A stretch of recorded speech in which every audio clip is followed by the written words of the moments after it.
Your computer will have a number of applications that use sound. So let us assume that your computer has the ability to play the sound, so it has some speakers. If not, it will normally have a port so that you can plug in headphones. In the bottom right of your computer, you'll see that there is a speakers icon, and if you left click on that, you actually have the ability to change the volume. So if I move it down, you can hear the bing. Move it even lower, you can hear the bing goes even less. And there we go, it's back to 100%. But as I mentioned, different applications actually have sound. So what I might want to do is have a more finite level of control. So if I click on the mixer, what it will now do is it gives me this global sound, but also allows me to change the different levels of the different applications running. So for example, if I'm having music playing, what I might want to do is just reduce this down so the music is just playing in the background.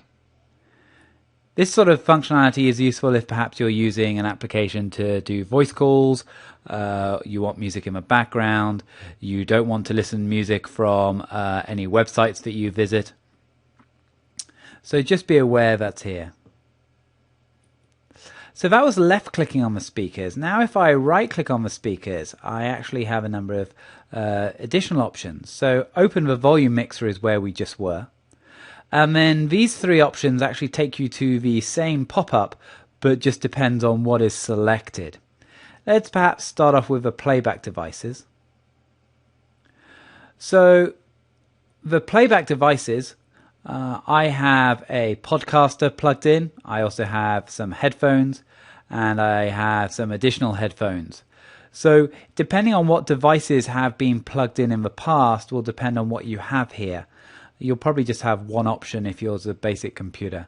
But it does allow you to go in and actually configure your playback device in far more detail. Now, I'm not going to go into the technical details here. It just does depend on how specific you want to be.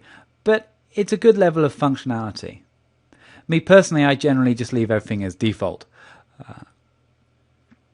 Then you also have recording. So a lot of laptops these days have an internal microphone.